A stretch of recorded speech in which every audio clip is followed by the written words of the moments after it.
So this is the deck that I piloted in the Tavern Brawl. Standard Druid cards that you got to include in every deck. We got the Innervates in there, double Innervate, obviously. We're playing a Jade Druid deck, so we got double Jade Idol, double Wild Growth, double Wrath, double Jade Blossom, Vandrel. These are in double Swipe. These are all kind of like the mandatory cards. Everything else is kind of optional. So I knew there was going to be a lot of Pirate Warrior, right? It's the Brawl. It just started. Everyone loves Pirates. Pirates have been dominating the ladder. Everyone's going to be playing Pirate Warrior.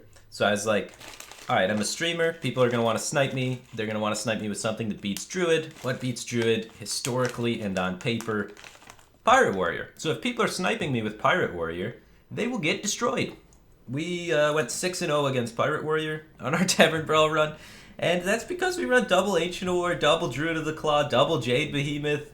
Yeah, we don't run a lot of cards that do nothing, right? Like, even though Feral Rage is sick against Pirate Warrior, it's not as good as Druid of the Claw because it doesn't develop anything onto the board. Mulch is pretty terrible against Pirate Warrior, so I'm only running one Mulch. This deck farms some Pirate Warrior. Innervate Emperor out early against Pirate Warrior is insane. So this is a good card that's great against the late game decks, but also just shits on Pirate Warrior if you get it out early. So this deck was designed to beat Pirate Warrior while being Druid, which the general public believes Pirate Warrior beats. And surprisingly, we versed a lot of people that happen to be in Twitch chat that happen to be playing Pirate Warrior that happen to get stomped. So that played to our advantage a lot. And now, another one of the things is Aggro Shaman's like completely out of the meta. So Aggro Shaman in the past has been Jade Druid's worst matchup. And with that gone, that really helps out the Jade Druid win rates against things and stuff. Another thing is there's not too many Reno Mages or Reno Warlocks on ladder at all. It's been in the like 10% of my matches have been against either of the Reno decks. So we don't really need gadgets and fuel to beat the Reno decks. We encountered one Reno deck, it was the Reno Warlock. We were able to destroy it fine just by keeping up on tempo. Instead of, the whole plan of let's go infinite with Jades. Sure, that looks really cool. But the issue with going infinite on Jades is you have to run things like Gadgets and Auctioneer that are just garbage in a lot of matchups. So instead, as you saw, I oftentimes nourished for crystals because our curve is really high. We have double Ancient War. We can afford to nourish for crystals. And I would just all-in people a lot. So I'd have an opening hand. I'd keep Innervate Nourish, Innervate Crystals, and then just slam a 5-drop and curve out to 7, and then just start ignoring their board, going all face and trying to kill them because I'm not trying to value anybody. I never went infinite on Jade once during the entire run because that's not how the deck's designed. It's more of you get ahead and you just stay ahead by playing creatures. Occasionally you nourish to reload and drop more creatures, but it's Jade Druid face version, basically, is what I'm trying to say. It's not trying to go infinite. It's trying to just slightly outvalue your opponent, and then when you know you're slightly ahead, you try and not overextend into AoE and go face as much as possible so you can close out the game before they outvalue you. So that's kind of why the tech choices are where they are with the double Ancient War and double Druid of the Claw. Druid of the Claw is insane. Gotta be one of the best cards in the game. It fits this game plan perfectly, right? Like the niche game plan of I want to be slightly ahead and then still have burst, and I want to be able to be defensive against Pirate Warrior. It's got taunt against Pirate Warrior. It's got charge against the totems from the Shaman. It's got charge for that extra burst at the end and that extra gas.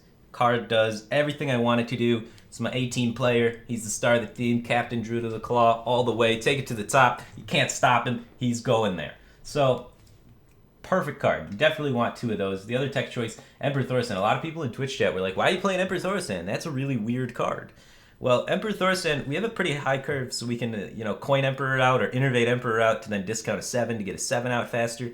So it can fit the curve with just getting some of these bigger minions out, which is pretty key. And if you talk about tempo, you talk about trying to kill people and not outvalue them. Emperor Thorsan is not a value card. No aspect of this card is value. It's a 6-mana 5/5 that's overcosted for its stats. And it turns cards into board position, right? That's the purpose of this card. So it works really well with Nourish because Nourish turns mana into cards, and this turns cards into board position. So it's like a little fulcrum lever ramp thing going on here. So we get ahead on board early, or sometimes you just innervate it out and just immediately play all your cards and kill them because all your cards are on the table and they're screwed.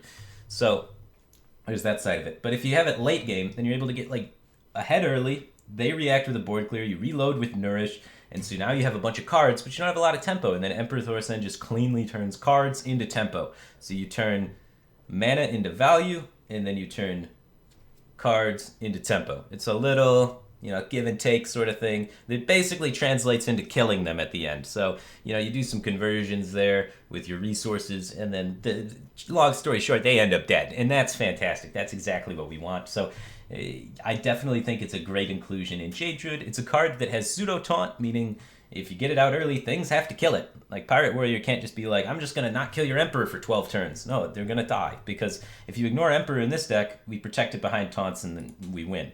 So I think that's very strong. I think if I was going to make any changes, Mulch would go. I think Mulch underperformed. There wasn't enough control decks. There was way too much Pirates and Rogue. If I was going to replace it with something, I would replace it with a second Feral Rage and just get rid of the Mulch entirely. Every single time that I've had Mulch in my hand, I basically used it as a pseudo Feral Rage. So I would Mulch some creature the turn before I was going to kill them with, my burn or whatever, so that I would be able to preserve Feral Rage or Swipe and then use it on their face. So that was kind of the primary usage of Mulch, is no one really played any big things except Paladin Guy, and I didn't draw Mulch against Paladin Guy. So the card was dead in 11 of the 12 games I played. So I think Mulch would have to go. I really like Blood Mage Thalnos. It fits with the whole game plan of, if you're ahead on board, spell power is more powerful. If you're ahead on board, they develop into your board instead of clearing it, and then if you spell power swipe clear their board, your board gets to push additional face damage. So you get that through damage. So Thalnos, or spell power in general, is extremely powerful when you're ahead on board, and the whole goal is just shoving it in them and getting ahead on board. So it fits perfectly with what we're trying to do. Really like the card. It's really good against Pirates, but even more so, it's really good against Shaman. Like we saw many times against Shaman, the games I lost were when I couldn't connect a spell power swipe. I would save Thalnos all game, I would save Drake all game, and save Swipe all game to try and set up spell power swipes against Shaman. Every time I hit a spell power swipe when they play Thing from Below, I won the game. And every time they play Thing from Below and I don't have a spell power swipe, I died. So you just, against mid-range Shaman, it's a tricky matchup, but they have one tempo play in their entire deck, right? Mid-range Shaman just sits around, dicking around, doing random stuff with Totem Golems. They're like, okay, that's kind of a tempo play, but not really. And then later on in the game, eventually they do this one turn where they play a bunch of shit, and then they drop Thing from Below, and you're like, oh, damn, I'm dead. I can't recover from this without taking 20 damage.